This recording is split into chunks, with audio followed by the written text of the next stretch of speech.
Lettre 263 d'Élisabeth de la Trinité, adressée à Madame de Sourdon, et datée du 26 janvier 1906.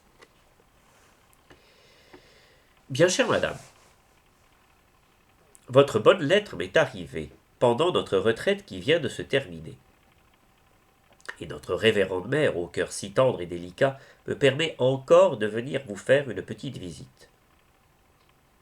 Chère Madame, pour les âmes il n'y a pas de distance. Il me semble que Paris et Dijon sont toutes un, tant mon cœur est près du vôtre. Je suis auprès de votre lit de douleur, et chaque nuit, je voudrais avoir des ailes pour aller remplacer votre garde et vous donner les consolations d'un cœur qui vous est profondément dévoué. Mais du moins, ma prière vous enveloppe, et je dis au Maître la prière de Madeleine.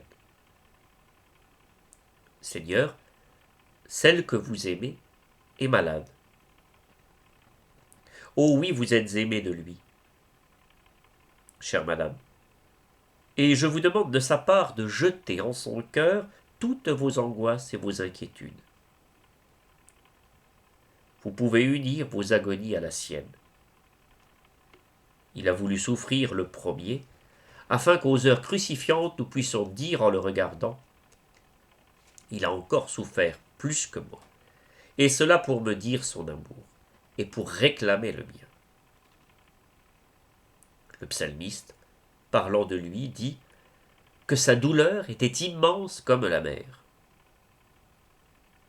Et saint Paul, après lui, nous n'avons pas un pontife qui ne puisse compatir à nos infirmités, car il a été en tout éprouvé à notre ressemblance. Livrez-vous à l'amour, chère madame. Vous me dites que vous avez à expier. Mais notre Dieu est appelé un feu consumant, et aussi le riche en miséricorde, à cause de son trop grand amour. Quel sujet de confiance pour l'âme qui dit avec saint Jean « Je crois en son amour ». Je lui demande, à ce Dieu si bon, de ne point accepter la chose dont vous m'avez parlé.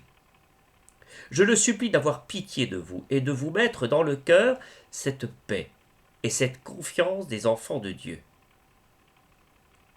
Il me semble que si je voyais la mort, malgré toutes mes infidélités, je m'abandonnerais entre les bras de mon Dieu, comme l'enfant qui s'endort sur le cœur de sa mère. Ce n'est pas autre chose. Et celui qui doit être notre juge habite en nous. Il s'est fait le compagnon de notre pèlerinage pour nous aider à franchir le douloureux passage. Oh, que son amour vous garde à vos enfants bien-aimés. Combien, je le lui demande. Je sais que vous avez égaré votre petite médaille et notre bonne mère en joint une à cette lettre. Puisse-t-elle vous apporter un rayon de paix en votre ciel si obscur. Je vous embrasse bien affectueusement, sans oublier vos chères filles. Élisabeth de la Trinité.